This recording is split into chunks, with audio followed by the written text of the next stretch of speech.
conventional medicine didn't really play much of a role in my healing. And in the end, actually what healed me, how I healed myself, was through a combination of eating really high quality foods and the combination of not eating at all.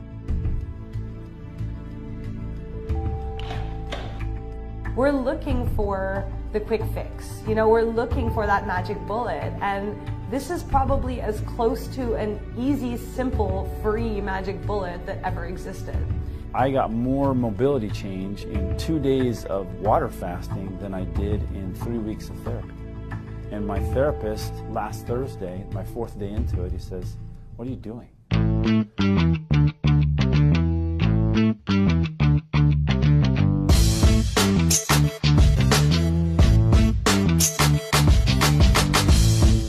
The advice we give to cut a few calories is a complete failure. If you compare a population of people who never dieted to a population of people who diet, the dieters end up weighing significantly more than the non-dieters 5 or 10 years later.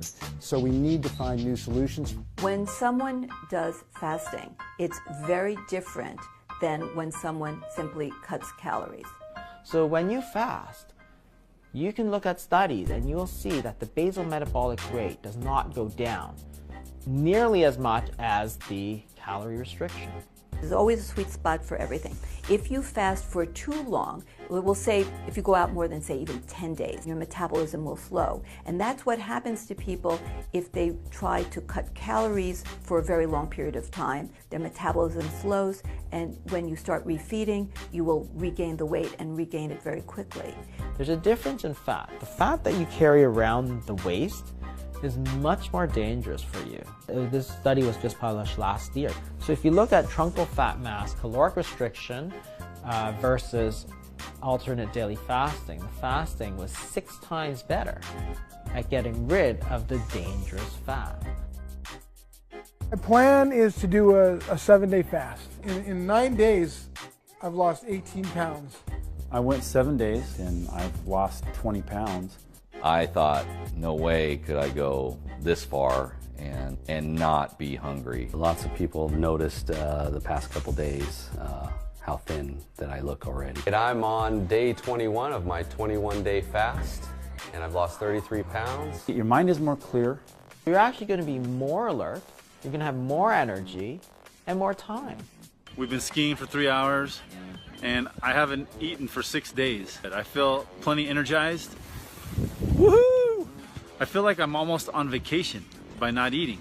The ancient Greek mathematician Pythagoras, in fact, he required his students to fast before they came into the classroom. Otherwise, he thought they wouldn't be smart enough to figure out what he was doing. So my mind feels as good as it's ever felt. When you look at fasting, it's going to give you the ability to do all those things at a higher level than you've ever done them before. A lot of people ask me, how do you stay so fit at 44 years old? And I quite simply look them in the eye and I say, fast before fitness is the ticket. Activating your body, the sympathetic nervous system, noradrenaline, and growth hormone all go up during a fast. You actually can work out harder than you've ever done. I've always worked out on an empty stomach, in a fasted state. The challenges about fasting is that there's a lot of misinformation out there, and there are several different types. You know, whether you're talking about an overnight fast, or you're talking about a 24-hour fast, or you're talking about 5-day or 10-day or 20-day, people and journalists and everybody likes to use the same word, right? And this is very confusing because each turns on a completely different process. This is happening now in practices like mine all over the country and in the world. People learning, and hopefully we'll all communicate. And one of the beauties of a film like this is that it will bring attention to the whole concept of fasting, because so many people know nothing about it. For the last 50 years, we've told people, eat 6 meals a day, eat the minute that you get up, within 30 minutes of getting up, and make sure you eat a bedtime snack so you don't get hungry. The problem is when you start eating the minute you get up and don't stop eating until the minute you go to bed. You're constantly telling your body to store food energy, right? And you can only either store it or burn it, right? You can't do both at once. And even now, many personal trainers and nutritionists try to eat something in every 2 to 3 hours you are awake. And if we are awake for 18 hours, then that's a long period of eating. The whole problem is eating all the time. So the very word itself, breakfast, is the meal that breaks your fast. And it's actually a very interesting word because what it means is that fasting is a part of everyday life. It's something you need to do every single day because it's the flip side of eating. It's just the B side of eating. There's nothing scary about fasting. So if you fast for 12 hours and eat for 12 hours, or eat for 10 hours and fast for 14 hours, for example, you'll stay in balance. And guess what? That's what they did in 1960s America. You can look back at surveys, and the average number of meals, 1977, is 3 meals a day, right? So I grew up in the 1970s. Breakfast, lunch, dinner. Nothing else. Snacks? No. Guess what? They're eating white bread. There's no whole wheat pastas, right? They're eating Oreo cookies. They're eating ice cream. But there's very little obesity. Now you go to 2005, and the survey, the NHANES survey, which is a large American survey of a lot of things, including dietary habits, says that we're eating 6 times a day. So, again, look at my son's schedule. Breakfast, mid-morning snack, lunch, after-school snack, dinner. Oh, hey, he's playing soccer. There's snack between the halves of soccer. 6 times a day, every single day.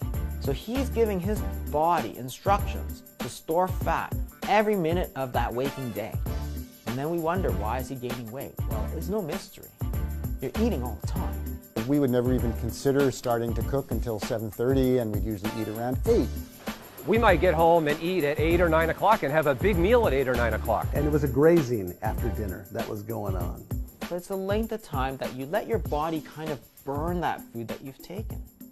That's basically it. You're giving your body time to digest it. If you have them continue their same type of food intake and about the same number of calories, but you shrink that eating time down, they will lose weight. And they'll feel satisfied, and they won't feel miserable because we didn't put them on a 1,600 calorie diet. I've not necessarily eaten well. I've been overweight, sometimes up to 200 pounds. Like everybody else, I've gained a pound or 2 a year since I was 30. About 3 years ago, I was diagnosed with type 2 diabetes. My A1C was over 14. And I had no idea that it was out of control the way that it was. I knew that I'd probably had it based on the symptoms. So I just tried to control it with diet, medication, but in the end, it just wasn't working for me, what I was doing. So I decided it was time to switch doctors, got a recommendation to Dr. Julie, and she rocked my world. First came upon that study, Dr. Panda's study. It was very easy to understand. It's so elegantly done that someone who's not in high-level research could understand this paper. Big, gnarly study with a lot of detail, tons of charts and graphs, big words. I'm back and forth with Wikipedia. Took like 4 hours to get through that study. They embrace the information because it's something new, and it is a void in most people's knowledge base in terms of nutrition and diet. And it does sort of dispel this myth that you need to eat before bedtime or you need to have protein before bedtime to build muscle mass. So on the flight back to the West Coast, I read it again for 4 hours. It was on that flight that I said, I got to try this. So the simple experiment that we did was we took genetically identical set of mice. One group was eating ad libitum, so they got to eat their food throughout the day whenever they wanted to eat it. And both these groups of rats are on a supersize me diet, like that guy from that movie. I started with a high-fat diet because there are 11,000 research papers published so far where animals or humans are given this fatty food, and this fatty food causes different diseases, starting from diabetes, obesity, liver damage, cancer, and IBD, inflammatory bowel disease, etc. The lean mouse, without a doubt, became obese, gained weight. The lean mouse that was on the time-restricted regime actually stayed lean, and that's really what caught my attention. So even though they eat the same amount of calories, at the end, the time-restricted feeding mice are lean compared to the ad-lib fed mice.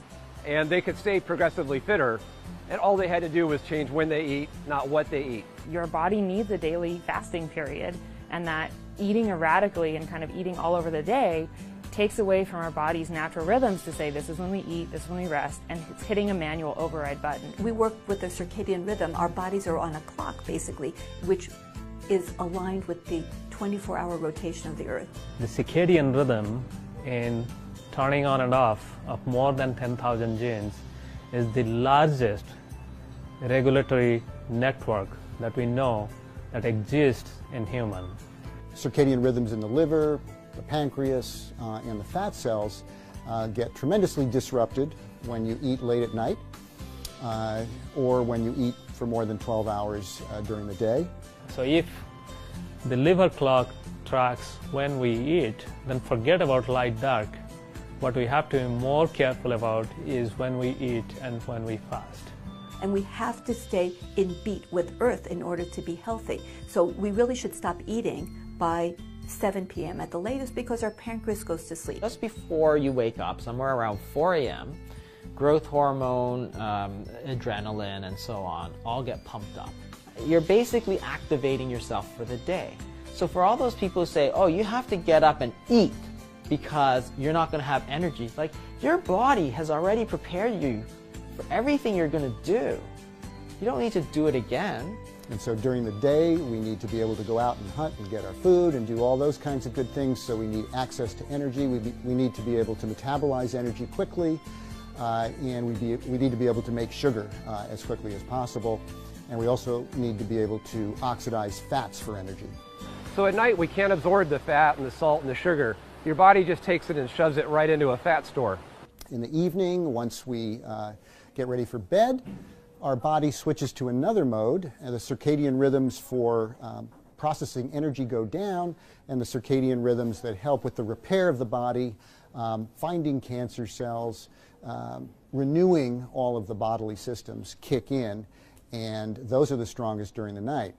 Immune system function, etc. If you eat during the night, you disrupt all of those mechanisms, and so not only are you predisposing yourself to diabetes and obesity and hypertension, but you're also predisposing yourself to a pro-inflammatory condition throughout the body, which makes it easier for cancer to take hold. If you're trying to repair a highway, you have to stop the traffic. So similarly, our body cannot repair itself if we continue to eat. The body makes less insulin, so for the same sugar load that you would give yourself during the day that would not cause your blood sugar to rise significantly, that same sugar load after about 7 or 8 o'clock at night will cause a significant rise in your blood sugar, mimicking the effects of diabetes. It was a study that came out in a neurology journal that found if you were giving artificial nutrition in the hospital, that patients did better if you didn't give it around the clock. They gave the nutrition in a shortened time frame. They're connecting the person back to the day cycle. They have a better outcome. Just having weighed myself this morning, 2 months now have gone by, and I've dropped somewhere in the neighborhood of 29 pounds just with Dr. Julie. It wasn't hard to do because it was just a small habit change that I had to ask them to make. All they had to do was apply this, shortening their total time of eating during the day. Hi, Dr. Julie. How are you? Good, how are you? Good. Thanks for coming today. So we're going to go over your blood tests, is that right? Mm-hmm. And you had them drawn already? Mm-hmm. Perfect. So when I have people come in and they'll tell me, oh, well, my parents have high blood pressure, so that's probably why I have it. It's not always a genetically inherited problem. It's possibly a lifestyle inherited problem because we carry with us the type of habits that our parents brought us up to have. And if late night eating and indulging slightly on the weekends was something that we saw them do or that we were allowed to do growing up, then we're going to carry that habit with us. And that first night was a struggle. I remember getting off my plane down in Burbank and getting ready to take an hour-and-a-half drive to Santa Barbara and thinking, okay, where am I going to stop to get something sweet for the road? And wait, it's past 6 o'clock. And I found that the first week was very uncomfortable. I mean, I went to bed with hunger pains, and that's all I could do to stay on this time-restricted eating time frame was to go to bed early so that I wouldn't feel hungry. And Dr. Julie had given me the advice that the first 2 weeks were going to be very hard. After about a week, those hunger pains completely went away.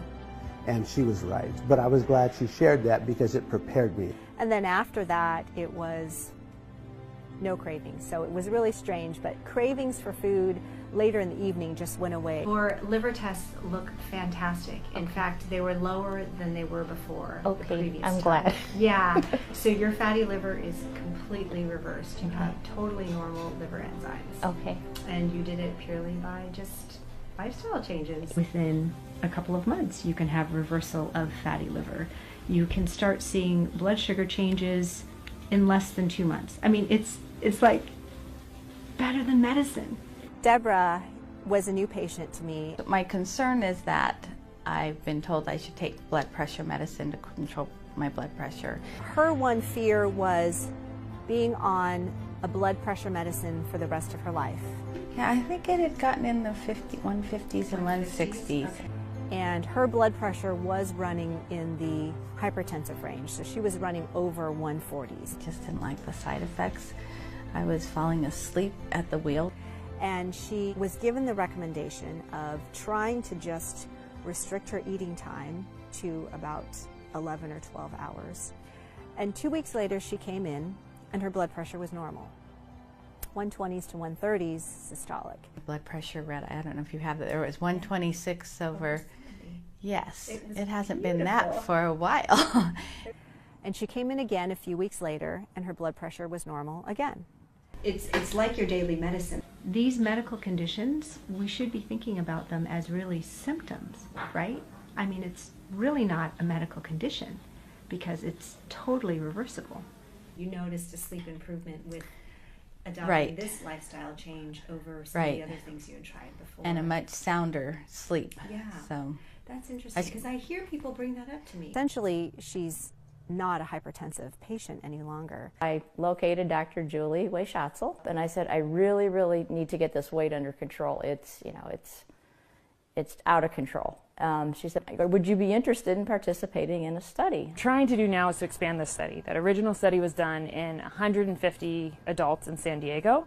We are now running a worldwide study. We have almost 9,000 users. She explained to me about the circadian clock app. Now with the launch of this app, My Circadian Clock, we have close to 10,000 people who have downloaded.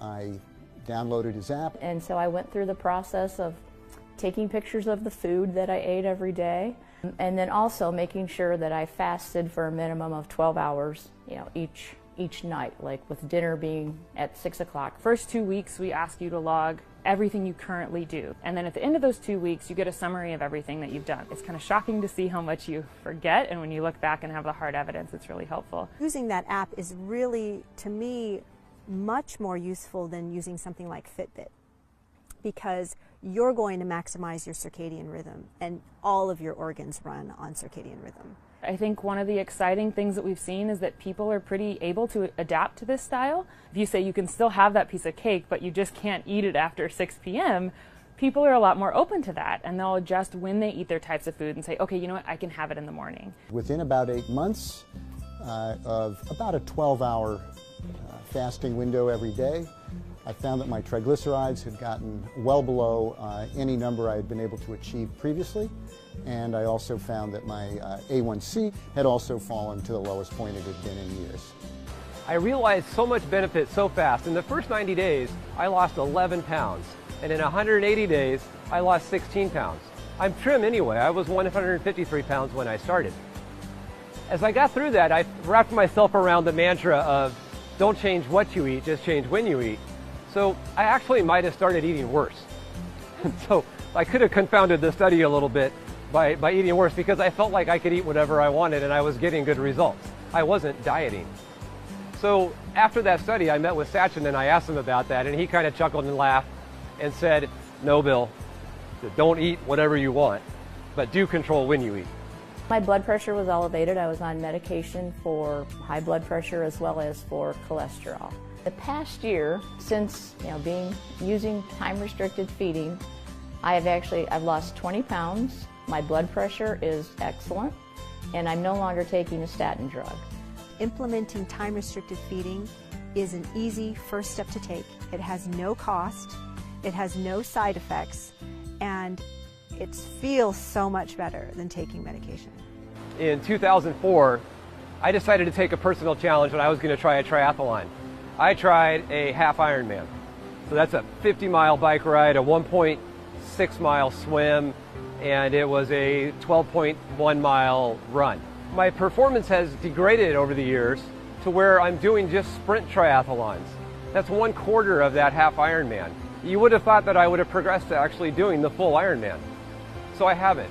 Well, it turns out that I have a cardio condition where my heart beats super rapidly and irregularly, but what'll happen is it'll beat at 250 to 300 beats a minute, and it's like a boat cavitating a propeller that's just, it doesn't bite, and so there's no blood pumping through my heart, and I get all lightheaded and I might pass out.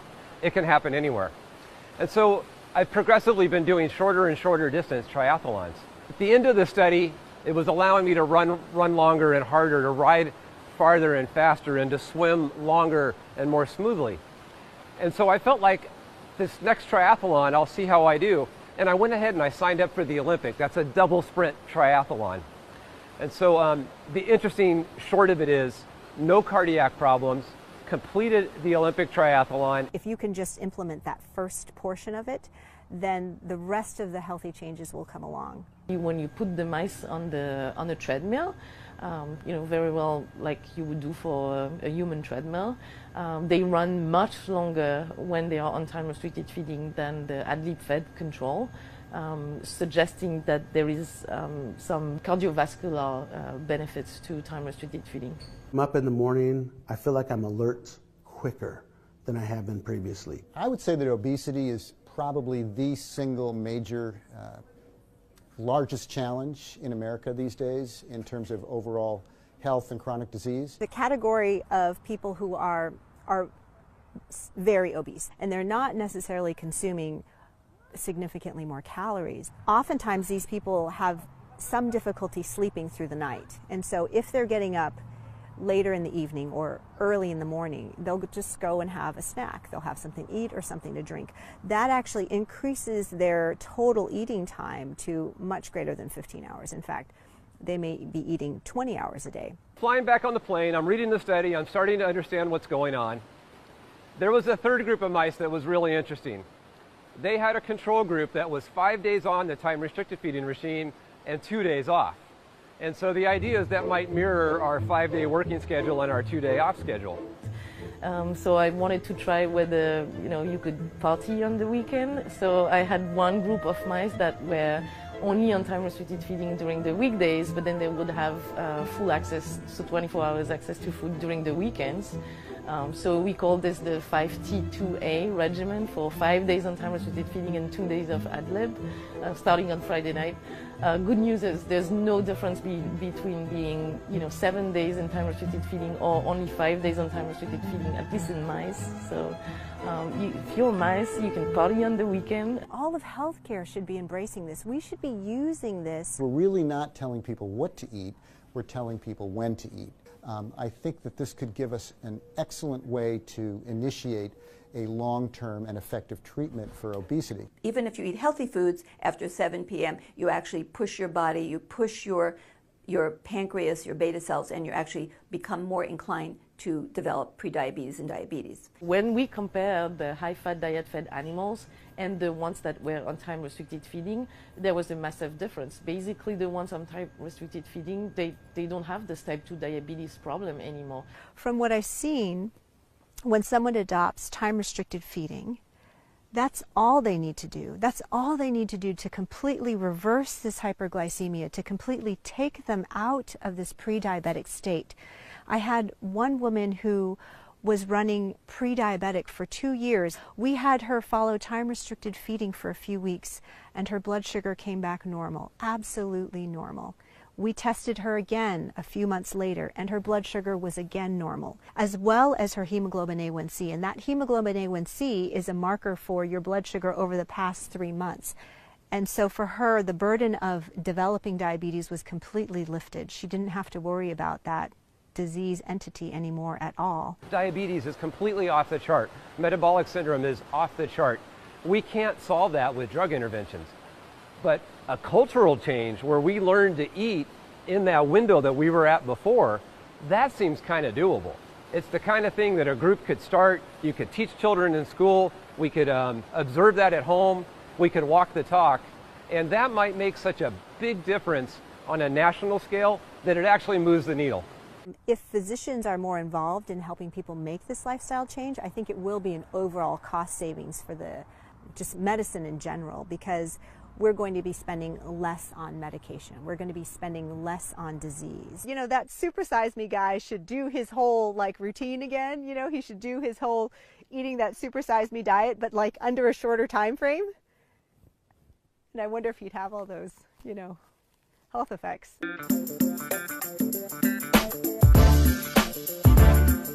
What we're doing here is really reversing all of type 2 diabetes and all its downstream complications with fasting. I've worked with Jason for 17 years in nephrology, and we're just watching our patients die from diabetes, essentially, watching them get more and more obese, watching their blood sugars get worse and worse and worse. Their medications go through the roof. They're on 2 or 3 pages of medications, and every time we saw a patient, they're on more and more drugs. And I was basically holding their hand as they had their heart attacks, as they went on dialysis, as they developed kidney failures and strokes. That's how we got into this in the first place. It was really disheartening to watch people die before our eyes. So one day, I was talking to a friend, and she was talking about doing a cleanse. And I realized that really what she's talking about is a fast. And I thought, wow, that's a really stupid idea. But then I thought for a second, okay, well, this was my initial reaction, and most people have that same sort of eye-rolling reaction to the word fasting. And I thought, okay, but I'm a physician. What exactly is it that's so bad about the fasting? Because she actually had pretty decent results. She always says she feels better, she doesn't feel hungry, and I thought, okay, well, that's very interesting. So then I started to look at the fasting, and I thought, why not? Why not have people fast? I mean, what, honestly, is more obvious than fasting? If you don't eat, your blood sugars will come down, and you no longer need your diabetic medications. Hey, that's great. If you don't eat, you will lose weight. Hey, that's great. Where's the downside? Anne's hemoglobin A1C was so high that the lab couldn't detect it. Groups like Alcoholics Anonymous and Weight Watchers, they're all group-based sessions. So, Anne, can you tell us about your first fast?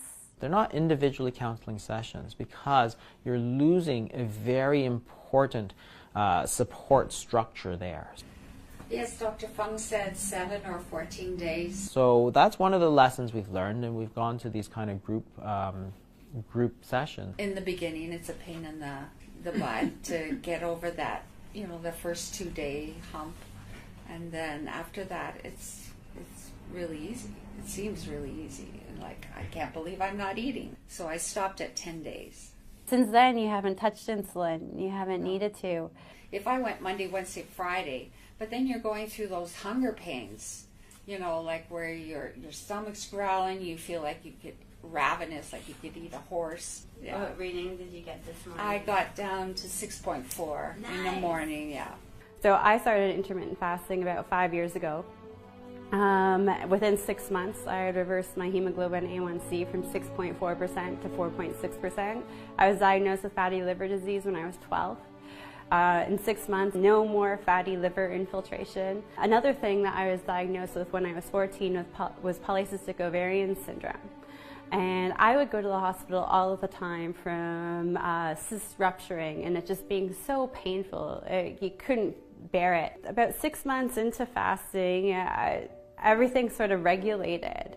And when I saw another specialist later on, my OB, and we started talking about it, and she said, Megan, when was the last time you had a cyst rupture? And I said, I don't know. I don't remember. And I said, I know my periods are regular now. And So she sent me for an ultrasound, and everything anatomically, there was no sign of polycystic ovarian syndrome, none at all, which was pretty mind-blowing. And my progesterone hormones and all my fertility stuff, and it was all fantastic. It was so much better than it was when I was a teenager, in my early 20s, when they had measured those. So fertility for me is not really going to be an issue anymore. And I spent most of my life thinking that I wouldn't be able to have babies. And they actually saw me improve. So I think that's how we got some initial success and how our program really started to snowball. People just didn't want to die from diabetes. But I was walking with a cane. I wasn't breathing well. I had put on 130 pounds with the insulin. The patients come back to me with incredible stories. I was taking 210 units of insulin a day. I did the 21-day fast, and I haven't had insulin since. I've lost close to 100 pounds. So every day I come in, almost every single day, I come in and I say, wow, Mr. So-and-so or Mrs. So-and-so, look, your numbers are such to the point that you are not classified as diabetic. That is amazing. It saved my life, is what it did. You're off the cover still too for your blood pressure, so you're off of everything. And around her waist, she has lost 27 centimeters. Sometimes people find that when they fast, that a lot of these cravings just stop. Well, my control is vastly improved. Energy is unbelievable. As I said, I was walking with a cane. You've got to treat everybody as individuals, and that's what we do. So we see all different regimens, we use all different regimens. I stopped eating at about 7 in the evening, and after that it would be just liquids until dinner the next day. Avocado, slice it up with 2 eggs. And I will eat that maybe about 10 o'clock in the morning. I do not eat again until maybe 3, 4 o'clock the next day. That's almost 36 hours. I don't even feel hungry. We can tailor it to people's needs. If you need it for weight loss, then I can give you something that's going to do weight loss. But you only want to do it for, say, overall well-being, mental clarity. Well, I'll give you something different. Sometimes it's 7 days. It depends, okay? When I feel that it's not comfortable, then I will take longer one. And the key rule, and especially for the elderly, is if you don't feel well, stop, let us know, let's reevaluate. After you have a dinner or lunch, then you have to keep 36 or 24 hours fasting. That's what I prefer. But the financial benefits are actually just mind-blowing, right? Because think about it, you have type 2 diabetes, obesity, you've got all kinds of costs. And I had a new consult a couple weeks ago, and he said, I watched my grandparents follow the guidelines and I watched them die. I watched my parents follow the guidelines and now I'm watching them die, and they're going to be dead 20 years before my grandparents. And look at me now. I'm diabetic, I have fatty liver disease, my eyesight's going to hell. I don't want this to be me. Clearly what they're doing and the method of treatment that these physicians are having had my grandparents follow and are having my parents follow don't work. You've got your medications, you've got surgeries, you've got heart attacks, very expensive, strokes, hospitals, you've got stuff you need to pay for nursing care, you need to pay for nursing homes. So an incredible amount of cost, all built in to take care of these sick people. I watched my family die from heart disease. I watched my grandmother die from diabetes. I watched my mother suffer from diabetes. Following the guidelines to a T, it doesn't work. Clearly something is broken there. And I think people, more so than a lot of physicians, understand that science needs to evolve. Well, what if you could get rid of all that for free, right? For free. Like, that's just unbelievable. Then you'd have money to fight poverty, and you'd have money for education at the same time that everybody's healthier than they ever been. And the crazy part is it doesn't require anything but the right knowledge, which has the potential to save like our entire nation's budget. Having that diagnosis of borderline diabetes and being told by my family doctor that 6.4%, that was scary. I've had cancer, and the diagnosis of diabetes being delivered to me was so much scarier to me than the cancer diagnosis, because at least with cancer, there's a shot. With diabetes, it's a death sentence, and it's a long, painful, slow, progressive death sentence. People sometimes say the three most influential people in the history of the world, Jesus Christ, the Prophet Muhammad, and Buddha, probably only agreed on one thing, and that was the power of fasting.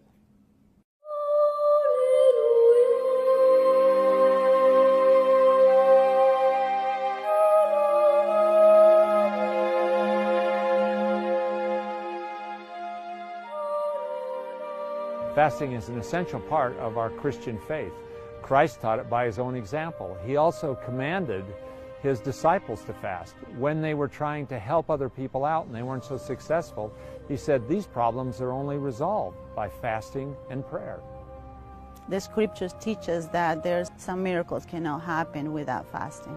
Fasting is such a personal experience for everyone who fasts. And when it's coupled with prayer, it changes our life.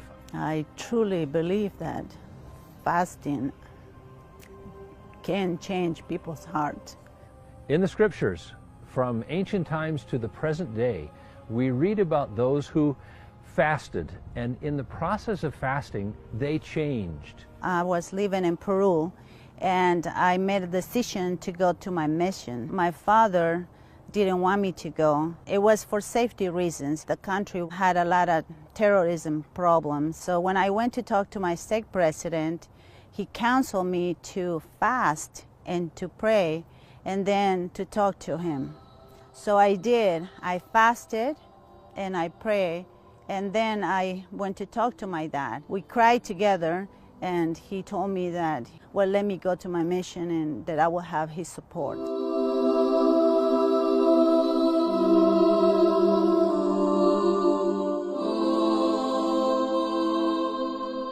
It's very meaningful to me because it was regarding my mission to serve, and because of it, my life changed. It brings me closer to God.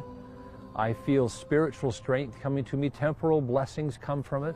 Graduating from high school, I wanted to know which of the two colleges I should go to that I had been admitted to. And I really wanted it to be the right place. And so as I prayed, I determined fasting would really help me. And so I fasted. At the closure of my fast, as I prayed, it was very clear to me the choice that I should make. We believe that it is beneficial both spiritually, physically, and in fact, it has a humanitarian benefit when coupled with helping the poor.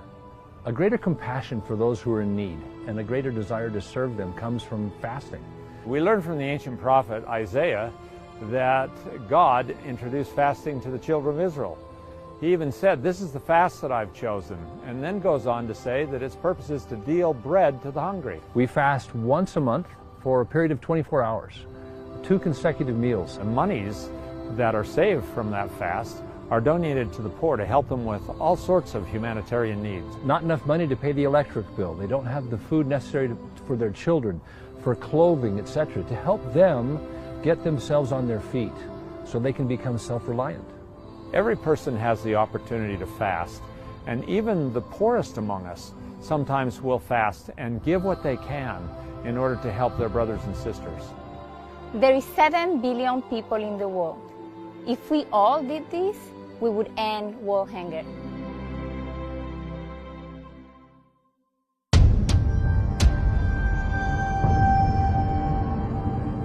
We're at the site of the Donner Party.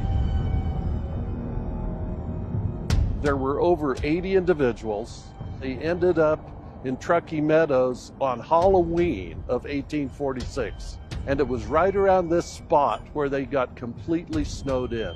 And it wasn't until the spring that rescue parties came. You can see the monument behind me. You can see the immigrants are standing on a platform that is 22 feet high. That is how deep the compacted snow was. It got to the point where they took all the bones of the animals and boiled them and boiled them and boiled them till they were reduced to fragments about the size of my pinky fingernail. And these I have seen directly because we excavated them in 2004. There were thousands of fragments that size, and they were boiling them to extract collagen, which was the only source of energy in bone. Some of the stories about the Donner Party, it's heart-wrenching. I mean, these mothers did some unbelievable things just to keep their kids alive.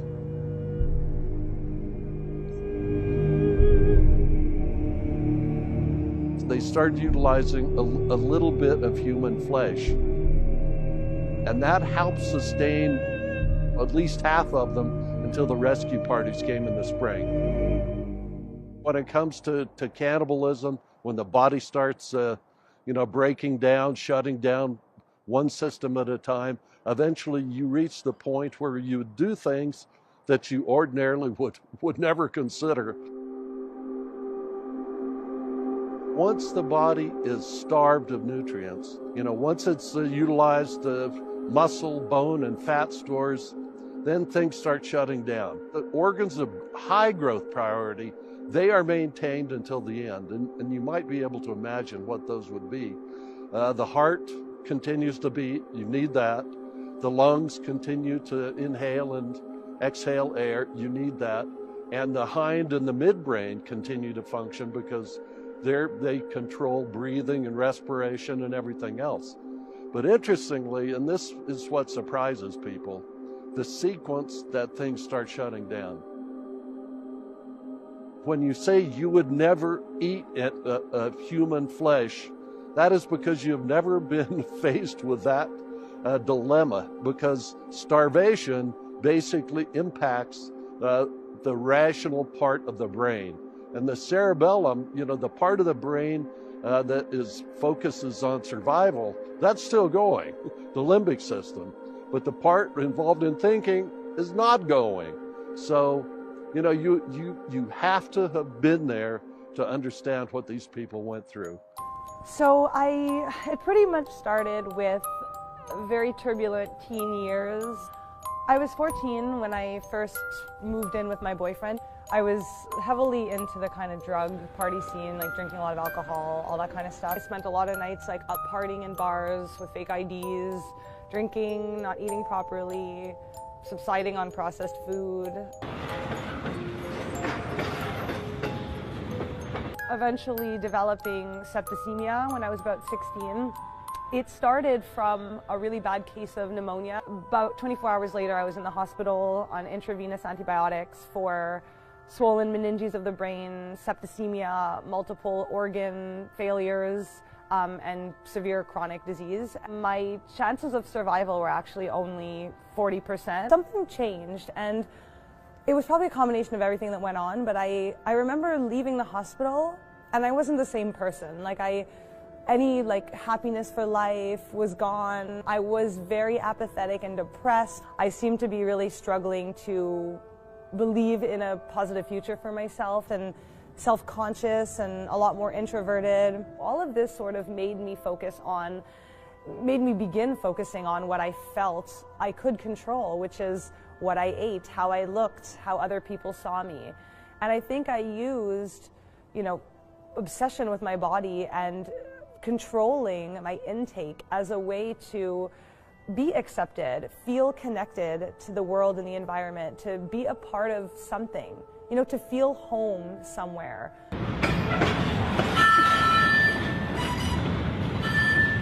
I remember looking in the mirror and hating my body and judging it so harshly. So I had a lot of different health conditions.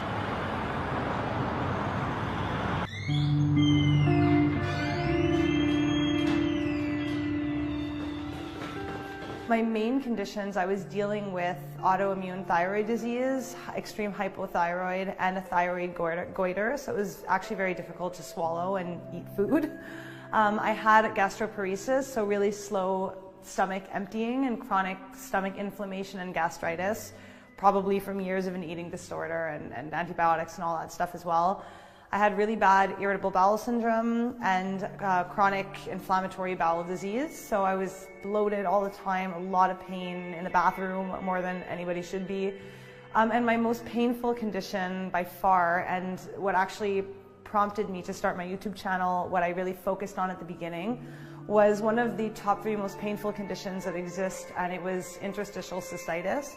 So it's a chronic ulcerative bladder disease.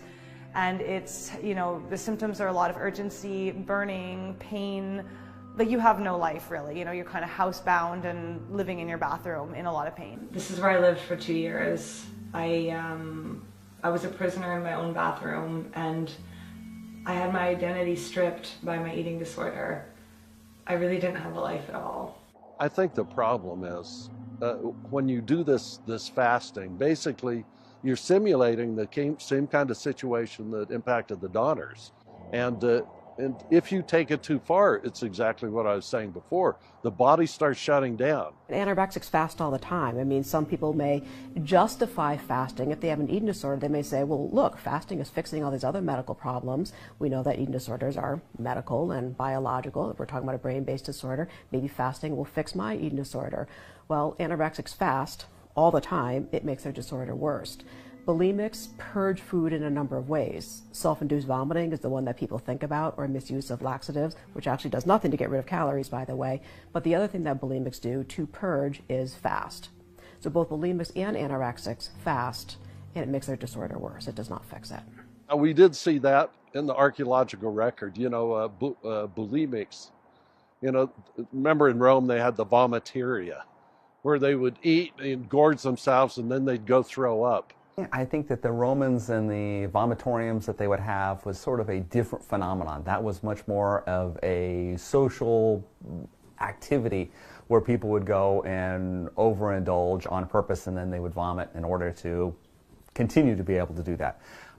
Patients with bulimia, where they will binge and then purge, often by vomiting, they find that both the binging and the purging to be highly shameful. They will go to great lengths to hide this from their friends, their family. It's not something they feel comfortable doing generally in public.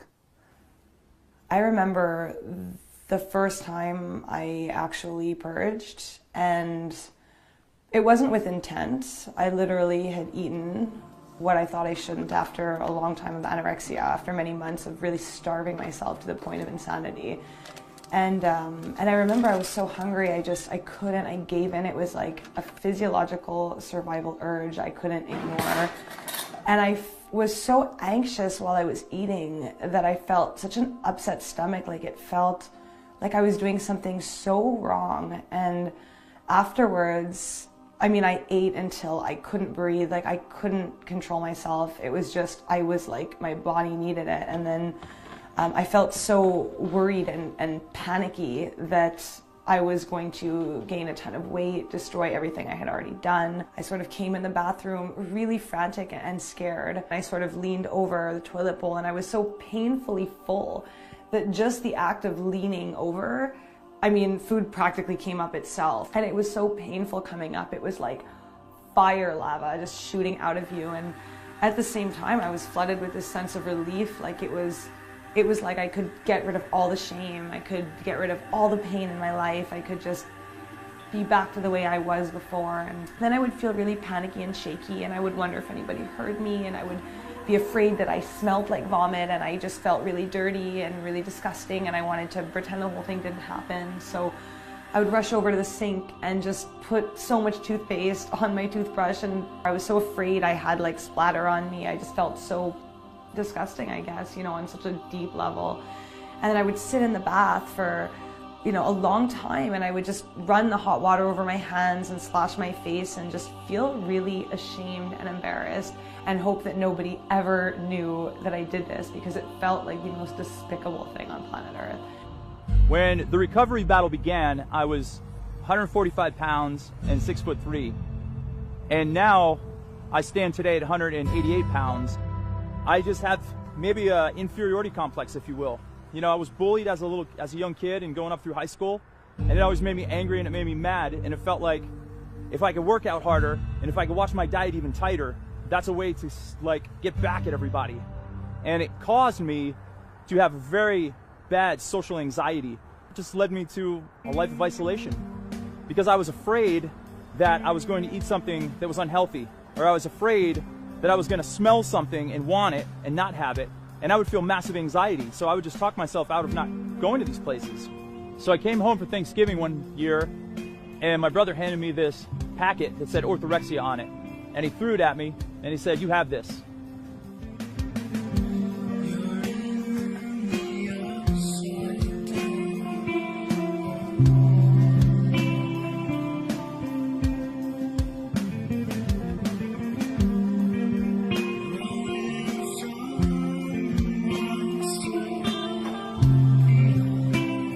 Orthorexia is a condition where you take things to the extreme.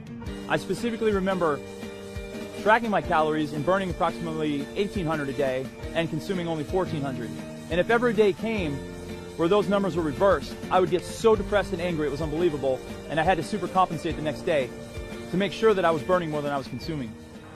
One of the things that happens when you have an eating disorder is you go into this specific type of depression where you just don't find pleasure out of things anymore.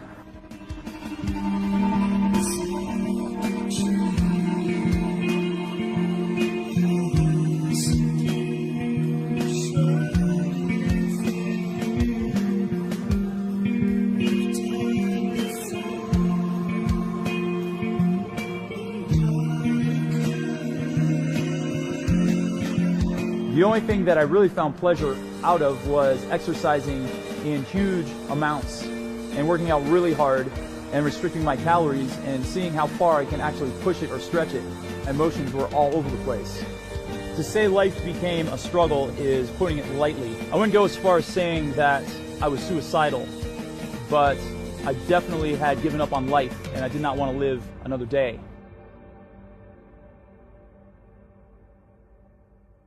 I literally would pray that I would go over to the streets of Manhattan in the afternoon to work, and I would get hit by a bus going out of control, or get killed in gang warfare, or get shot or stabbed to death. I would have to say my lowest point was when I was contemplating jumping into the East River in Manhattan. At that moment, I just started thinking about my mom, who was back home, living by herself, and a lot of my close friends, and I was wondering if they even would have cared, because I didn't. And then my phone rang at the very moment I stepped onto that rung, and it was my friend Jessica back home in Pennsylvania. And it's ironic how timing works in this life, but it couldn't have come at a better time, because she basically talked me down off of that handrail, and I went and sat down on a bench. The root problem was I was so mineral deficient, and I had such lack of food in my system that I just wasn't thinking properly. Never really was about the food per se. It was more about my interaction and relationships with people. Good relationships were fine. Ones that were a little rocky just kind of like triggered me like that. And I would basically take everything out on food and fitness. When I began this journey back to normalcy, it was not easy. It was not an easy road. I had to accept the fact that I was going to gain some weight back. I was 145 pounds, I was 6'3", and I was totally zeroing in on 140. And that's how I worked. I would always go in 5-pound increments. And to me, those were huge victories. Any food restriction is problematic for somebody who has had an eating disorder, is currently actively trying to get over an eating disorder, who has a family history of an eating disorder. It's likely to send you back into an eating disorder if you have a history of it. For me, fasting has actually been a remedy in my healing process, and I feel that it has helped my relationship with food. One of the things that works so efficiently for me to keep my eating disorder in check is eating in windows. I feel like I don't have to put as much thought into food. It kind of basically takes my mind off of food. So I become more relaxed, and because of that, it improves my relationship with food. You don't see too many old fat people, and there's a reason, because being overweight is definitely hard on the system. I'm a bit overweight, and I'm worried about it. I might even look into this fasting myself.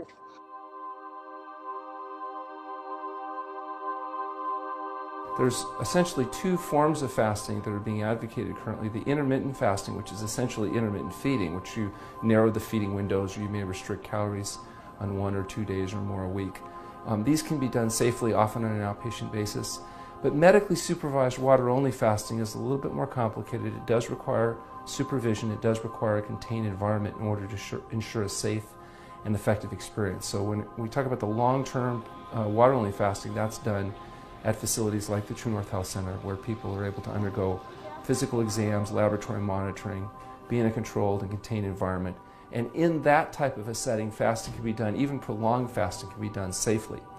It's also important that fasting be applied at patients at the right time. In other words, there are some people that have conditions where they would be better off with a different approach than fasting. Fasting may be too vigorous or may be inappropriate because of complications with medical management, or at least until medications can be withdrawn, etc. So fasting has a wide range of applications, but where it does its best work is in dealing with conditions that are caused by excess. So conditions associated with dietary excess include things like obesity, high blood pressure and other cardiovascular related disease, type 2 diabetes, a host of autoimmune diseases, and even some forms of cancer like lymphoma seem to be intimately associated with our diet and lifestyle choices. And so it makes sense that where dietary excess is a contributing factor to the problem, fasting may be a helpful means of rapidly giving the body a chance to reverse the consequences of dietary excess.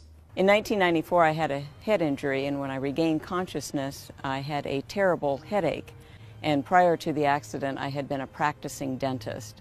So because of the nerve damage to my hands, I also had to quit practicing dentistry. I sought medical advice to get rid of the headache. I visited with several neurologists. They were unable to help me. I also tried some alternative treatments, acupuncture, cupping. Unfortunately, nothing was able to help me. I had a headache every day for 16 years, 24/7. It just never, ever went away. So the neurologist told me that the reason I had this never-ending headache was because the dura mater, or the leather-like covering of the brain and the spinal cord, had been torn and had become inflamed. And then when I saw on the True North website that a number of the health conditions that they treated were based on inflammation, I decided to call and see if maybe their treatment of water-only fasting would be helpful to me. At the True North Health Center, we take a rather clinical approach to fasting. All patients are carefully screened by both taking their history as well as reviewing their previous medical treatment.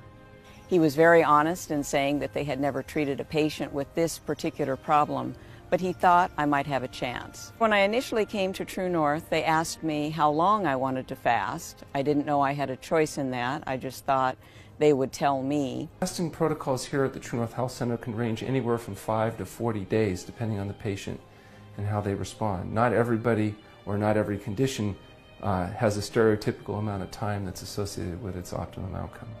And I told him I was going to fast until one of three things happened.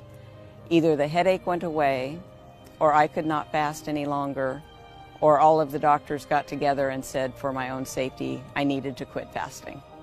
People have wondered at my commitment to water-only fasting, but you have to remember I had been in serious pain every minute of the day for 16 years. I had tried everything that traditional Western medicine had to offer. I had tried alternatives. I also knew there was a very good chance that I was going to live to be an old lady. We have longevity in my family, and other than this never-ending headache, I really didn't have any health problems. And I did not want to be 80 years old one day thinking, what would have happened if I'd gone to that True North place? I wanted to try everything that was possible to get out of pain.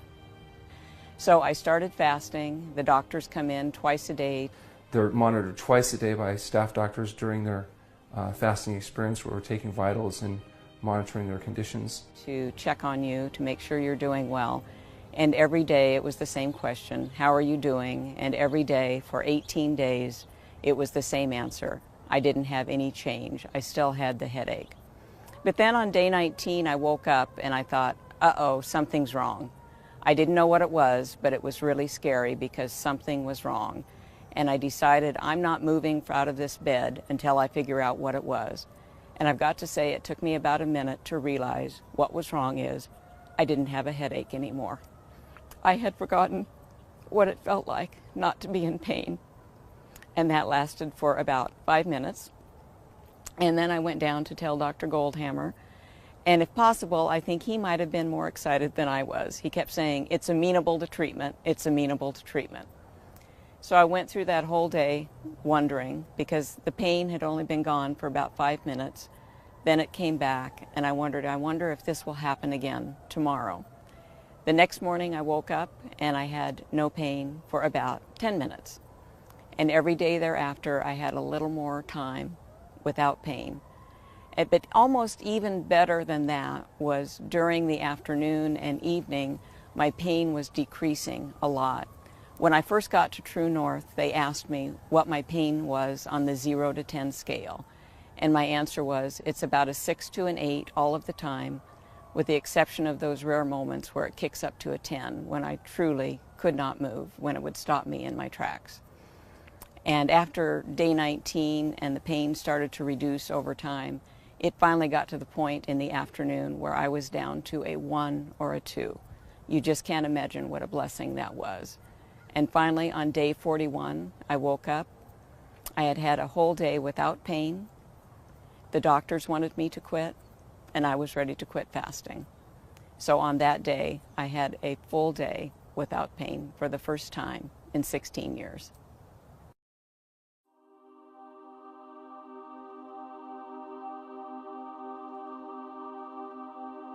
Dr. Goldhammer explained that sometimes it takes more than one fast to solve a problem, and it turned out that happened with me as well. When I started the refeeding process, which is a very careful reintroduction of food after fasting, I started to get some twinges of pain on and off. So after 2 months of refeeding, I went back to Dr. Goldhammer and said, and at the time I couldn't believe I was asking to do this again, but I said, I need to fast again, what do you think? And he said he thought that would be a good idea since I had had good results on the first fast. And I said, great, I'll start again tomorrow. And he said, oh no, you can't start fasting right now. You've only been refeeding for 2 months. And I said, well, what's the problem? And he said, you need to rebuild your nutritional reserves. That's very important. And I said, well, how long will that take? And he said, with the length of fast that you've done, probably at least 6 months. And then 6 months to the day after I ended that first fast, I started fasting again. Again, not knowing how long I would fast. And I just kept fasting until all of the pain was gone. Turned out it was another 40 days, and then I started to refeed. And at that point, I didn't have any pain, but I had worries that it would come back. But I just kept following the doctor's recommendations about what to eat, how to eat. And it finally dawned on me one day that that headache was gone. And that was in 2010, and I haven't had a headache since.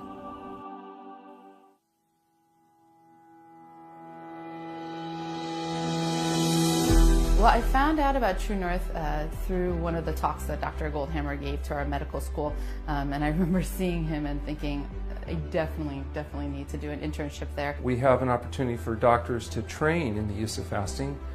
We have about 30 clinicians a year that come from medicine, osteopathy, chiropractic, and naturopathic colleges as part of their rotation. They're able to do rotations. We're an ND residency site for the naturopathic profession. And those doctors come in and spend a year. We've recently completed, for example, a fasting safety study, which shows that fasting can be a safe and effective means when it's done properly. The conclusion was that water-only fasting in a medically supervised facility such as True North Health, using the True North Health protocol, because we didn't compare any other protocols, is relatively safe. We're actually very excited because we see a wide range of conditions that tend to respond to this approach, and now we're in a position finally, with the help of our nonprofit True North Health Foundation, to begin to document those results and present them in a way that I think both clinicians and scientists will find acceptable. What the foundation is now doing is turning that into accepted, peer-reviewed, published research. And so we're doing the human subjects research, bringing people in to look at how fasting changes biomarkers in the blood, taste and adaptation, different studies. So we'll actually have published material that we can show people, and people will start seeing fasting as a modality of healing that really does amazing things and has been for millennia for humans. For example, in the treatment of high blood pressure, we did a study with our colleague T. Colin Campbell from Cornell University, We took 174 consecutive patients that had high blood pressure, and we put them through a period of fasting followed by a whole plant food, sugar, oil, and salt-free diet. Of the 174 consecutive patients with high blood pressure, 174 people lowered their pressure enough to eliminate the need for medication. And in that study, we were able to demonstrate an effect size of over 60 points, average drop in stage 3 hypertension. That's the largest effect that's ever been shown in treating high blood pressure in humans, as far as I'm aware. Essentially, if you have high blood pressure and you undergo fasting and make diet and lifestyle changes, you have an exceptionally high likelihood of being able to normalize your blood pressure. And if you're willing to do really dangerous and radical things like eat good and exercise, go to bed on time, you have an excellent chance of being able to maintain those results. The reason I stayed after my residency at True North is because you see that on an everyday basis here. You don't have to be here for years in order to understand the profound effect that water fasting has.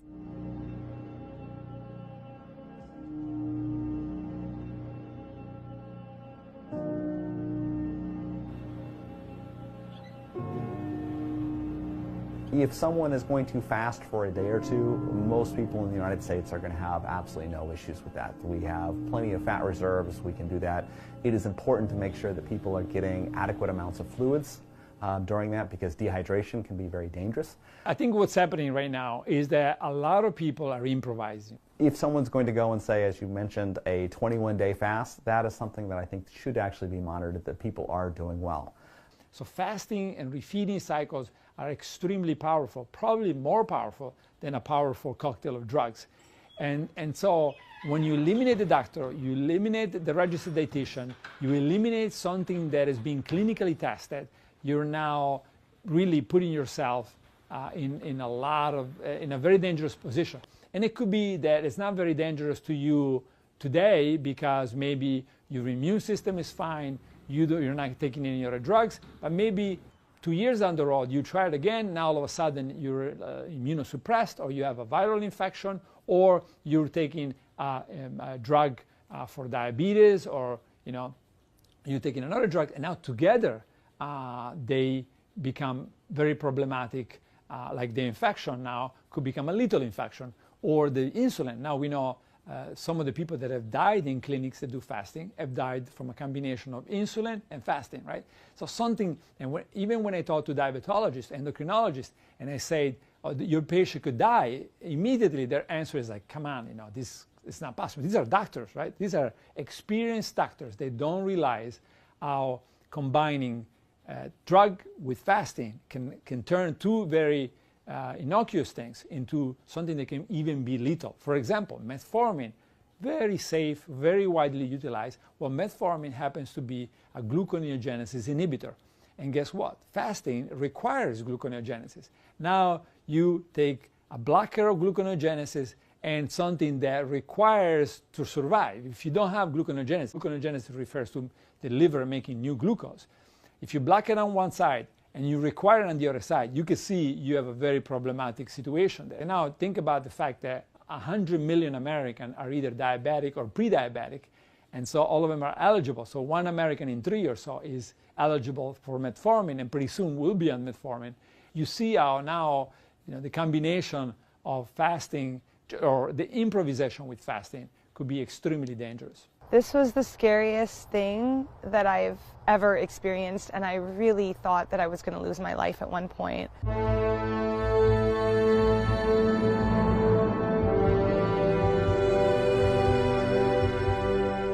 So I decided to do my 35-day extended water fast in a fasting clinic outside of Canada.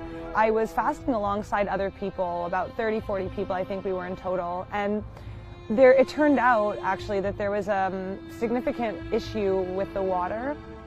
And so even with that, even with poor quality water, everybody at the center, from what I witnessed, did really well in general up until about 3 weeks, so up until about 21 days. And after that, things sort of started to go down south, not just for me, but for numerous other people as well.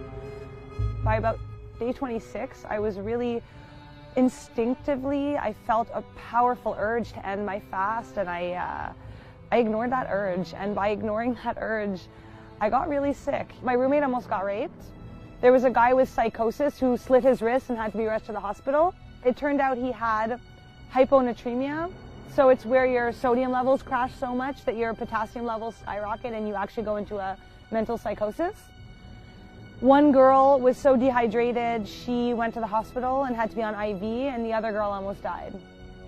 I felt helpless. I felt sort of desperate and terrified, like terrified. There was a woman who was there, and her mother came to the center and was terrified because her daughter had been so ill and dehydrated, and she had all the symptoms of renal failure. I felt certain that she was going to die, and I remember being up all night thinking this poor girl came here to save her own life, to heal and repair, and she literally almost died.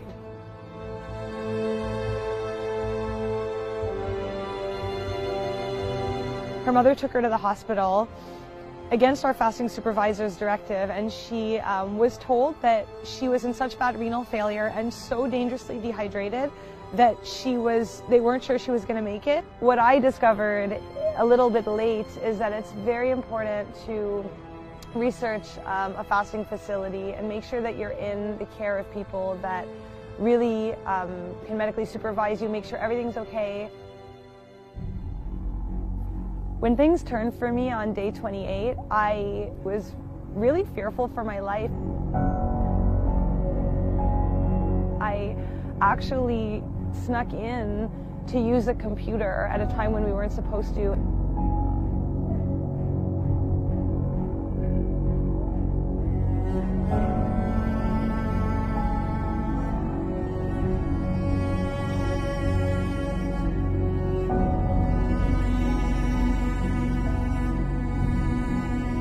And I wrote messages to, personal people in my life, like telling them that I wasn't well and that I was afraid that I would lose my life and that I felt more unwell than I had ever felt.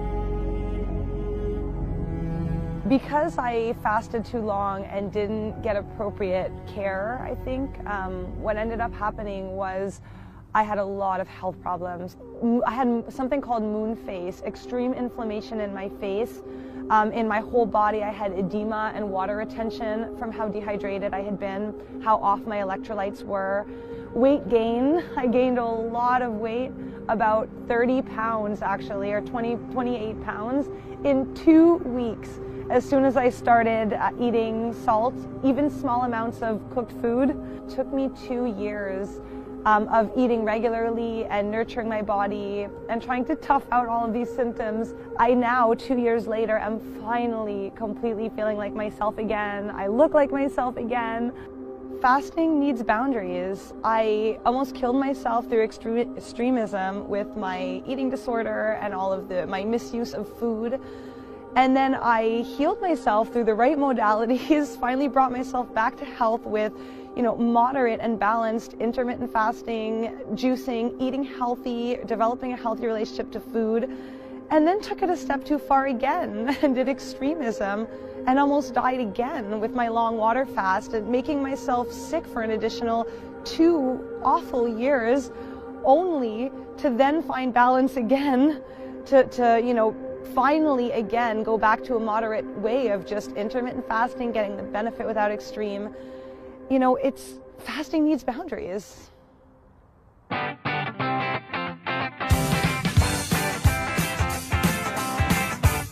This is the brilliant part of the fasting mimicking diet, is that at the Longevity Institute they did research for many, many years and discovered how to use food to fly under the radar of what we call mTOR, the detection of food.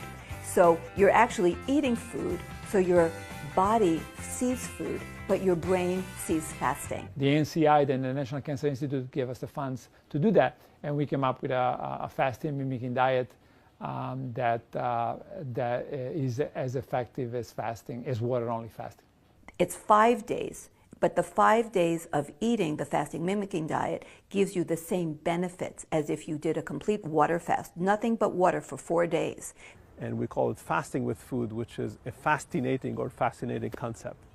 And Nutra, in 2016, launched Prolon, the very first fasting mimicking diet, and Prolon stands for Promoting Health and Longevity. I first heard about Prolon when I asked Walter Longo, Dr. Walter Longo, if I could interview him for my website, where I write about healing naturally from inflammatory disorders. We had this wonderful conversation about how his fasting mimicking diet, can turn over up to 40% of white blood cells in the immune system, which is fantastic news because for people with the disorder I had, which is the reason I left CNN and the BBC. I was working as a journalist in war zones for about a decade until I got really sick and I couldn't work anymore, and I devoted myself to blogging about this, about these conditions. Tried the 5-day fasting mimicking diet, the Prolon. My first round of Prolon was pretty amazing. It was the first time in my life that I had complete relief from my symptoms of mast cell activation. Just, absolute and total remission of symptoms just so quickly, and it lasted for about a month, I'd say, which is, I've understood that I need to do it once a month.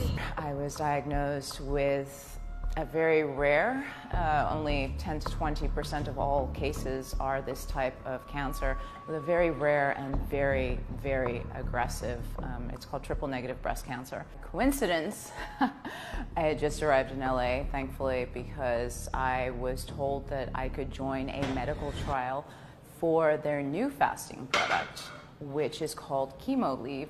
And they're looking at it in cancer patients to improve the efficacy and safety of chemotherapy. Fasting, we find that mice and probably patients become protected against chemotherapy, and the cancer cells instead don't. When you just use fasting cycles, usually, at least in mice, fasting cycles are as powerful as chemotherapy, but it is the combination of fasting and chemotherapy that is really effective, and that's where we see 20 to 60% of mice becoming cancer-free in response to the combination, and this is true for many different types of cancers. And that was a number that made me think, okay, so I'm going to do both, especially when I was told that it would protect my body, my immune system, and I just thought, I really can't pass that up. Amazing thing is that I have this pre-existing inflammatory condition, the mast cell activation syndrome, which means that part of my immune system is kind of on the fritz. And it's these cells, the mast cells, are constantly releasing inflammation into the body. And so consequently, we're really susceptible to allergy type things. There's nothing more allergy inducing than chemotherapy, which is why they give you steroids the day before, the day of, and the day after, and then maybe every day after that, depending on how you react. Let me tell you, I went through 1 cycle out of 8 without the ChemoLeave because I fasted, and then there was a scheduling mix-up at the hospital, and I wasn't able to do my treatment that day. So the difference between the time that I went without it and the times that I did the ChemoLeave, I felt myself going into shock while I was receiving the chemotherapy that time without the ChemoLeave, and I firmly believe that I was okay the other times because my immune system was being protected. All the genetic testing that I did revealed was that my tumor had certain characteristics that respond to fasting, which is amazing. So I can actually switch off the genes that were expressing, the troublesome genes that were found in my tumor that were driving the growth of the tumor are turned off by fasting. The reaction of most people when you tell them that you're going through chemotherapy is absolute horror. Nowadays we have medications that can handle the side effects. People are on steroids, they're on 2 or 3 different kinds of antihistamines. They're on medication to stop them from throwing up. They're on medication to help them sleep. They're on beta blockers to block the adrenaline because they're having so much anxiety. They're on Xanax, stuff like that. I didn't take most of what I was given. I was kickboxing for an hour at a time, 3 days a week. I was doing yoga. I was standing on my head. I was doing headstands. I was almost doing acro yoga. I was running up to 45 minutes a day. But the cycle that I didn't do the fasting, I struggled to exercise. I maintained my weight throughout the whole thing. People keep telling me, things happen for a reason, and it's kind of what kept me going through the whole cancer thing and thinking, I need to tell everybody about the fasting. I need to tell everybody because I think it's going to save sanity. I think it's going to save lives. Sometimes something is so life-changing that you can't help but want to shout it out to absolutely everybody you meet because what you experienced was so profound. One of the problems with fasting and fasting mimicking diets are what you're essentially selling is nothing. You're selling the idea that your body can fix itself if we remove all of the outside stimuli. So monetizing that can be a real challenge. Getting people to care and invest money in something where essentially the benefit is other people get better is the ultimate goal, but it's not a very good business model for the most part. That's one of the challenges in getting people to care about this is what's in it for me. It's a little tricky. What do you do with drugs? And it should be handled by people that have spent a lot of time. So I encourage anybody that is thinking about a clinical trial to contact us and have our contribution in developing the clinical protocol for the trial. Recently published just a few months ago a major paper in Cell showing that fasting mimicking diets, some 5 to 6 cycles, are able in mice models to reverse type 1 and type 2 diabetes. This is the first time in history that the reverse of diabetes could be done. And again, it's due to the stem cell rejuvenation. The stem cells in the body, when the body is starved, they actually specialize in beta cells in the pancreas and allow the pancreas to reproduce insulin and decrease glucose in the blood. Beta cells in the pancreas are rejuvenated, regenerated. There's nothing in medicine today that can induce these effects. We think it's a very old program that is not that different from what happens when you cut yourself. So you cut yourself and within a few weeks everything goes back to almost a perfect state. So the body really knows how to repair itself.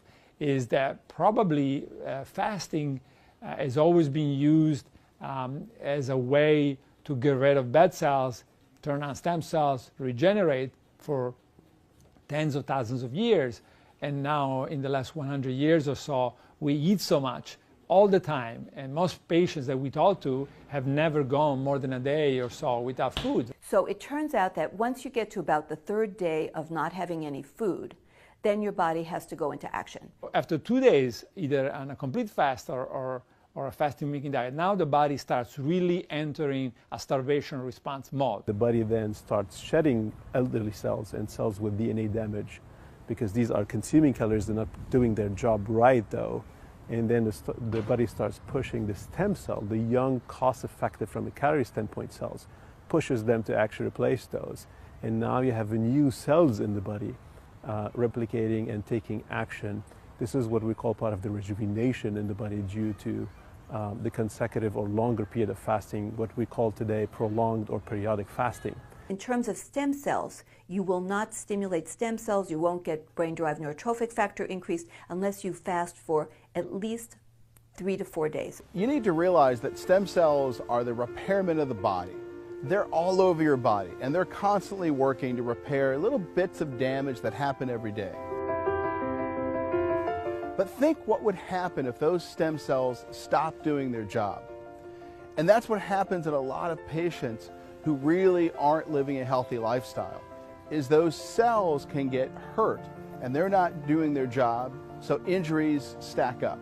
In 2004, I was reading an animal study on a rabbit that showed that you could take mesenchymal stem cells and regrow a disc. Obviously that caught my attention because we had a lot of back pain patients with bad discs. So I sought out some researchers that were using mesenchymal stem cells to treat injuries, and they were doing it in horses, and so we ported that over to humans. So to date, we've published 50% of all of the patients in the world literature who have been treated with stem cells and who have orthopedic problems. What we can say at this point is that the environment that your stem cells are in can have a dramatic impact on their ability to grow, proliferate, and do what they're supposed to. That environment can be affected by diet, can be affected by exercise, can be affected by medications. everything in the body has multiple functions, multiple sites of action. So when you give a drug that you think is working in one site, it's working and doing things all over the body in ways that we may not even comprehend. That's why when you look at pharmaceuticals, the list of side effects are huge, and often including death. If you've watched television and you see the commercials for many of the pharmaceuticals, they actually show people having a wonderful time, and then they say, and by the way, this drug may kill you. That is one thing that does not happen when you eat the right foods, when you exercise, when you incorporate periodic fasting. So what we found was that high blood pressure medications, cholesterol medications, these are common things taken by many, many different Americans, but they hurt their stem cells' ability to grow in culture. So that's not a good thing. If you think about the fact that these medications are impacting your body's own stem cells and their ability to maintain and repair that body, that's a big problem. So as an example, we've treated lots of patients through the years with tendinopathy due to taking a specific type of antibiotic. I literally became debilitated. I had shoulder pain, neck pain, leg pain. I could barely walk. I even had a hard time breathing. 2 of my discs had completely herniated into my spine. I really felt I was dying. Now this is a known problem. They'll take this antibiotic because they have a common cold, and the next thing they know, they're in chronic pain all over their body. Why? Because that particular antibiotic reduces the stem cells' ability in their body to repair their tendons. And we all get tendon wear and tear every day that needs to be repaired. So one of the things we started realizing is that when we were going to use the patient's own cells to try to repair something, we had to have patients clean up their lifestyle, including their diet. We make sure that they're fasting when they come in because we know that fasting can increase the body's ability to help repair itself. For the next several weeks after each time I do a fasting mimicking diet, I end up with significantly reduced pain in all of my joints. Polycystic ovary syndrome, that's one of my niches. I deal a lot with hormones. If you take an unhealthy woman and you trick her body into getting pregnant, often it will be rejected, and if it's successful, it's not usually very successful because she often will have very severe complications later on towards the end of pregnancy, like high blood pressure, toxemia, preterm labor, a lot of diabetes, many, many complications in these women when they do not get them healthy but trick them into getting pregnant. So then she came to me and she just said, I've tried the conventional route. I've spent thousands of dollars trying to get pregnant, and what I've heard that there's this integrative approach. So what can you do to help me? She did everything I asked. So she had a large breakfast. She had a medium lunch. She had a tiny dinner. She didn't eat after 7 p.m. She began exercising. She ate no processed foods. She did everything right. Then after a month, I put her on Prolon. After 3 cycles, she got pregnant. That was almost a year ago.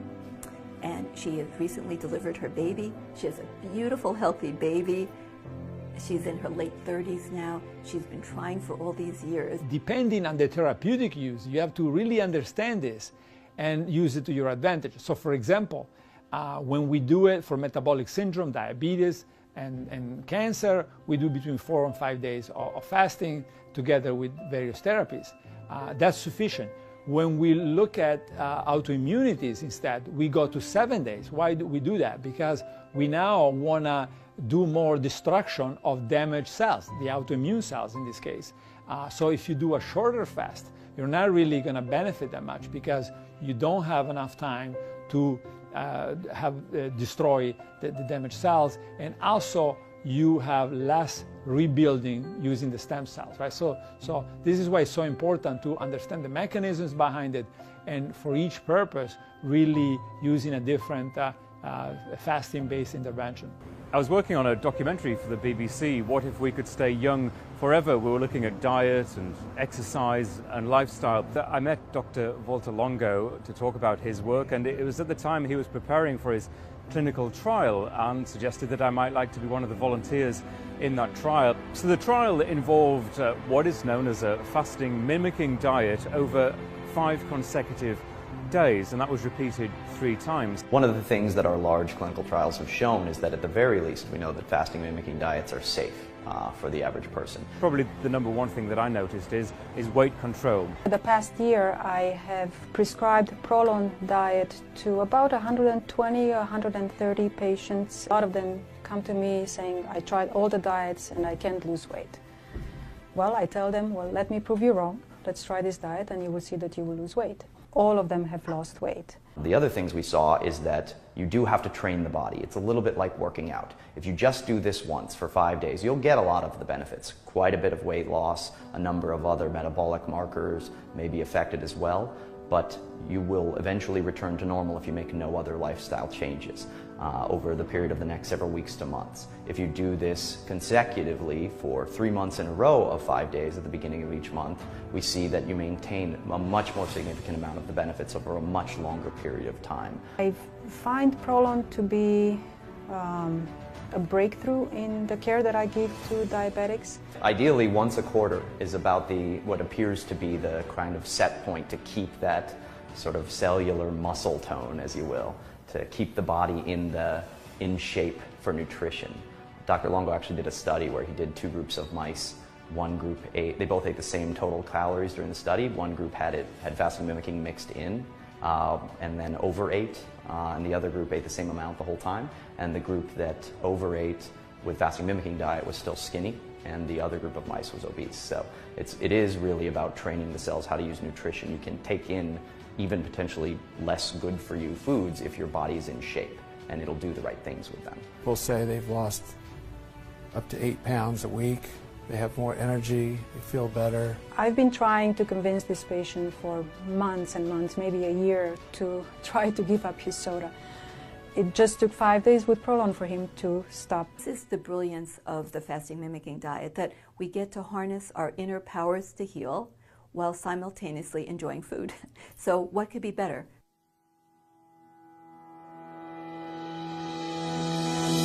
What we've been teaching here since 1956 is that people ought not to be eating solid food until approximately 10 o'clock or so in the morning.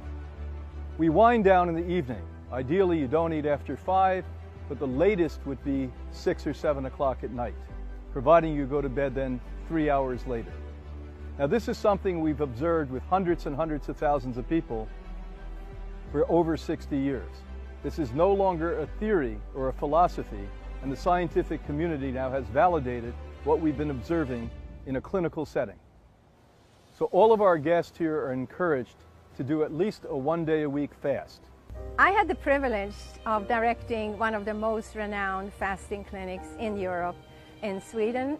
So the government realized they needed to do research, and they spent about $2.5 billion to find, it was like 90% success rate.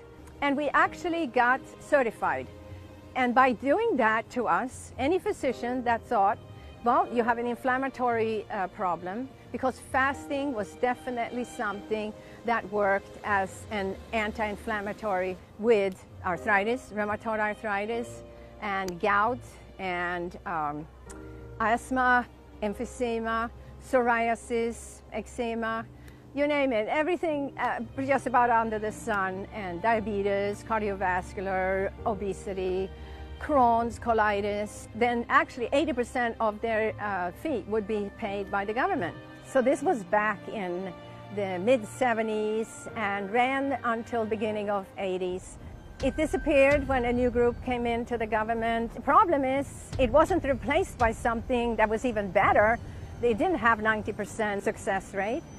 I think those people were influenced by money, as simple as that. I was driving and all the cars were disappearing into like abyss, into a mirror.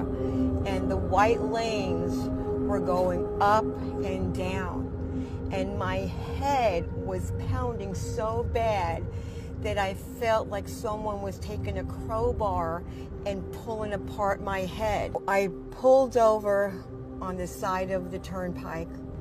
I had a 4-pound brain tumor that was surgically removed at the National Institutes of Health. It was the biggest ordeal that I ever went through. They drilled 6 holes into my head and 47 staple scar. When I was diagnosed with 2 more brain cancers, I fell apart. I could not handle having surgery. I couldn't handle chemo. Here at Hippocrates, ever since 1956, we've been dealing with tens of thousands of people who have cancer. In October of 2012, I found a lump in my breast. It was cancer. This cancer had grabbed a hold of everything behind my knee and bundled it. So they couldn't do anything but cut my leg off above the knee. And the last 3 oncologists that we consulted with, second and third opinions, all said the same thing, that she has to have the leg removed or she's going to die. No mistake about that. Of course, fasting has always been a big part, a significant part of the caloric intake and dietary part of our program. But those who condone water fasting, in the case of people who are in the conquest of all forms of cancer, we don't think it's really prudent. You need caloric intake, you need the protein that literally comes from the juices we suggest here, which are non-sugary juices made out of green vegetables, green leaves, and most important, sprouts that have very high amounts of amino acids. And these amino acids are something that the body requires to maintain the strength and the viability of the cells. Now, we're made of cells. You have 100 trillion cells that make up your body. And this tends to break down. The emaciation you see from cancer basically is a protein degradation. I ended up doing it for 3 months. And when I went back to the oncologist, I did the MRI with contrast. We got the results, no cancer. I maintained this lifestyle very strictly for a full year, and at the same time continued to see that lump diminish until now it's gone. 91, this little girl is 90. For 21 years, I have been cancer-free. We are great dancers. We now teach people at Golden Lakes to dance. How about a kiss? Yeah. I get these horrible skin rashes in my face and my body. Coming to a place like Hippocrates would make my life and just the fasting experience a lot easier. For me, just doing water fasting wasn't going to work. Even more than a day was very difficult, just for me personally. I can only speak from personal experience. But if I were to do the juice fasting, it was easier because I was able to still have that intake of food. And today is actually the 4th day that I'm coming out. I'm easing myself gently out of the fast. My skin just smoothing out. I didn't have the red marks I usually have on my arms and on my face. I lost 40 pounds in 90 days on a juice fast. Never gained it back. So the problems we have today, that 2/3 of Americans are obese, 5% morbidly obese, diabetes, cancer, arthritis, all of this should never have happened. We had a solution in the 70s. We really need to realize there's nothing new under the sun. Get back on the track with your own lifestyle. Whatever religion, whatever country you come from, I think you will agree with this. We have to take our responsibility in our own hands and have the life for our family, for our children, our grandchildren, that they deserve. They deserve an amazing life. And I think most of us are looking right now at the future and saying, well, how are they going to deal with this? How are they going to deal with the diseases? How are they going to deal with food that's not nutritious? With all the chemicals, the pollution in our water, in our air? How are they going to deal with it? Well, it's time we deal with it.